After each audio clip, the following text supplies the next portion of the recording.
ನೂತನ ಸಚಿವ ಸಂಪುಟ ಸೇರ್ಪಡೆಗೆ ಭಾರೀ ಕಸರತ್ತು ನಡೆಸಲಾಗ್ತಾ ಇದ್ದು ಸಿದ್ದರಾಮಯ್ಯ ಸಂಪುಟದಲ್ಲಿದ್ದವರಿಗೆ ಕಾದಿದ್ಯಾ ಶಾಕ್. ಹಿಂದೆ ಇದ್ದಂತ ಸಚಿವರಿಂದ ಮತ್ತೆ ಮುಂದುವರಿಕೆಯ ಬಯಕೆಯನ್ನ ವ್ಯಕ್ತಪಡಿಸಲಾಗ್ತಾ ಇದೆ. 29 ಮಾಜಿ ಸಚಿವರ ಪೈಕಿ 16 ಮಂದಿಗೆ ಢವಢವ ಶುರುವಾಗಿದೆ. ಬರೋಬ್ಬರಿ 16 ಮಾಜಿ ಸಚಿವರಿಗೆ ಮತ್ತೆ ಸಿಗಲ್ವ ಸ್ಥಾನ. 13 ಮಾಜಿ ಸಚಿವರಿಗೆ ಮತ್ತೆ ಸ್ಥಾನ ಸಿಗುವಂತ ವಿಶ್ವಾಸ ವ್ಯಕ್ತಪಡಿಸಲಾಗ್ತಾ ಇದೆ. 29 ಜನ ಸಿದ್ದರಾಮಯ್ಯನವರ ಸಂಪುಟದಲ್ಲಿ ಸಚಿವರಾಗಿದ್ರು. ಈ ಪೈಕಿ 16 ಜನರಿಗೆ ಈಗಾಗಲೇ ನಡುಕ ಶುರುವಾಗಿದೆ. 13 ಜನರಿಗೆ ಮಾತ್ರ ಸಚಿವಗಿರಿ ಮತ್ತೆ ಸಿಗುತ್ತೆ ಅಂತ ಕೂಡ ಹೇಳಲಾಗ್ತಾ ಇದೆ.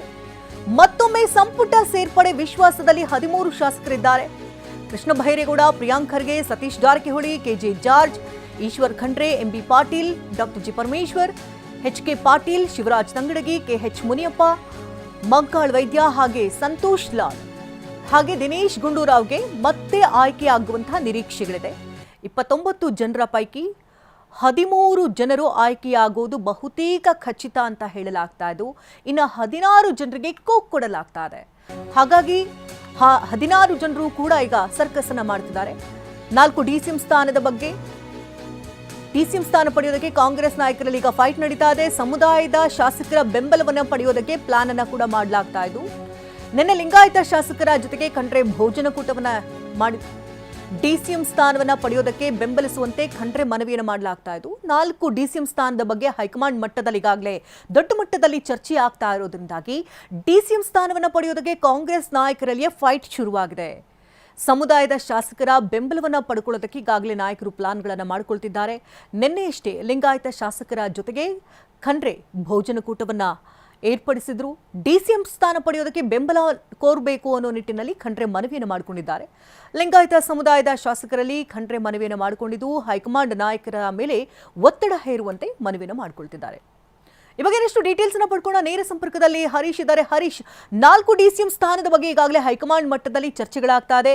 ಒಂದು ಕಡೆ ಪ್ರಬಲ ನಾಯಕರು ಈಗಾಗಲೇ ತಮ್ಮ ತಮ್ಮ ಪಂಗಡಗಳ ಒಟ್ಟಿಗೆ ಕುಳಿತು ಭೋಜನಕೂಟಗಳನ್ನು ಏರ್ಪಡಿಸುವುದು, ಅವರೊಟ್ಟಿಗೆ ಹೈಕಮಾಂಡ್ ಮೇಲೆ ಒತ್ತಡ ಹೇರುವಂತಹ ಪ್ರಯತ್ನಗಳು ಕೂಡ ಆಗ್ತಾ ಇದೆ.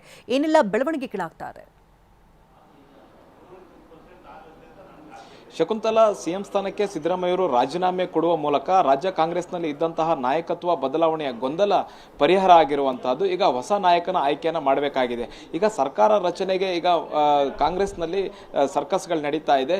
ಹಾಗಾಗಿ ದೆಹಲಿಯ ಮಟ್ಟದಲ್ಲೂ ಕೂಡ ಅನೇಕ ನಾಯಕರುಗಳು ಇದ್ರ ಬಗ್ಗೆ ಚರ್ಚೆ ಮಾಡ್ತಾ ಇದ್ದಾರೆ. ಅಂದ್ರೆ ಮುಂದೆ ರಚನೆ ಆಗುವಂತಹ ಸರ್ಕಾರದಲ್ಲಿ ಎಷ್ಟು ಡಿಸಿಎಂಗಳು ಹುದ್ದೆ ಇರಬೇಕು ಅನ್ನುವಂತಹ ಹೈಕಮಾಂಡ್ ಲೆವೆಲಲ್ಲಿ ಚರ್ಚೆ ಆಗುವಂತಹ ಸಂದರ್ಭದಲ್ಲಿ 4 ಡಿಸಿಎಂಗಳ ಹುದ್ದೆಯನ್ನು ಸೃಷ್ಟಿ ಮಾಡಬೇಕು ಅನ್ನುವಂತಹ ಪ್ರಸ್ತಾಪ ಕೂಡ ಇದೆ. ಹೀಗಾಗಿ 4 ಡಿಸಿಎಂ ಆಗಬೇಕು ಅನ್ನುವಂತಹ ಪ್ರಸ್ತಾಪ ಹೈಕಮಾಂಡ್ ಮಟ್ಟದಲ್ಲಿ ಇರೋದ್ರಿಂದ ಈಗ ರಾಜ್ಯದಲ್ಲಿರ್ತಕ್ಕಂತಹ ಕೈ ನಾಯಕರಲ್ಲೇ ಸಮುದಾಯವಾರು ಈಗ ಚರ್ಚೆಗಳು ಶುರುವಾಗಿವೆ. ಯಾವ್ಯಾವ ಸಮುದಾಯಕ್ಕೆ ಡಿಸಿಎಂ ಸಿಗಬಹುದು ಅನ್ನುವಂಥ ಚರ್ಚೆಗಳು ಶುರುವಾದ ಹಿನ್ನೆಲೆಯಲ್ಲಿ ಲಿಂಗಾಯತ ಸಮುದಾಯಕ್ಕೂ ಕೂಡ ಒಂದು ಡಿಸಿಎಂ ಸ್ಥಾನ ಸಿಗಬಹುದು ಅನ್ನುವಂತಹ ಚರ್ಚೆಗಳು ನಡೀತಾ ಇದೆ.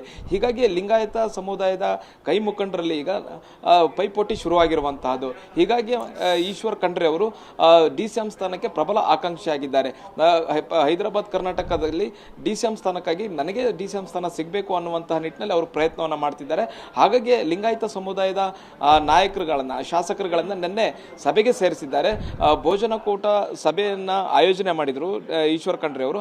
ಆಗ ಈಶ್ವರ್ ಖಂಡ್ರೆ ಅವರು ಶಾಸಕರಲ್ಲಿ ಮನವಿಯನ್ನ ಮಾಡ್ಕೊಂಡಿದ್ದಾರೆ. ಒಂದ್ ವೇಳೆ ಡಿಸಿಎಂ ಸ್ಥಾನ ನನಗೆ ಸಿಗಬೇಕು ಅನ್ನುವಂಥದ್ದು ಏನಾದರೂ ಹೈಕಮಾಂಡ್ ಏನೋ ಪ್ರಸ್ತಾಪ ಮಾಡಿದಂತಹ ಸಂದರ್ಭದಲ್ಲಿ ನೀವೆಲ್ಲರೂ ಕೂಡ ನನಗೆ ಬೆಂಬಲವಾಗಿ ನಿಲ್ಲಬೇಕು, ಮತ್ತೆ ಶಾಸಕರಾಗಿ ನೀವು ಹೈಕಮಾಂಡ್ ನಾಯಕರಲ್ಲೂ ಕೂಡ ಒತ್ತಡವನ್ನು ಹೇರಬೇಕು, ನನಗೆ ಸಚಿವ ಸ್ಥಾನವನ್ನು ಕೊಡಬೇಕು ಅನ್ನುವಂಥ ಏನು ಡಿಸಿಎಂ ಸ್ಥಾನವನ್ನು ಕೊಡಬೇಕು ಅನ್ನುವಂಥ ನಿಟ್ಟಿನಲ್ಲಿ ಅನ್ನುವಂಥ ಮನವಿಯನ್ನು ಮಾಡ್ಕೊಂಡಿದ್ದಾರೆ. ಒಟ್ಟಾರೆ ಡಿಸಿಎಂ ಸ್ಥಾನ ಬೇಕಾದಂಥ ಸಂದರ್ಭದಲ್ಲಿ ನನಗೆ ನೀವು ಬೆಂಬಲವಾಗಿ ಇರಬೇಕು ಅನ್ನುವಂತಹ ಮನವಿಯನ್ನ ಈಶ್ವರ್ ಖಂಡ್ರೆ ಅವರು ಮಾಡ್ಕೊಂಡಿರುವಂತೆ. ಇನ್ನೊಂದು ಕಡೆ ಎಂಬಿ ಪಾಟೀಲ್ ಅವರು ಕೂಡ ಪ್ರಯತ್ನವನ್ನ ಮಾಡ್ತಾ ಇದ್ದಾರೆ.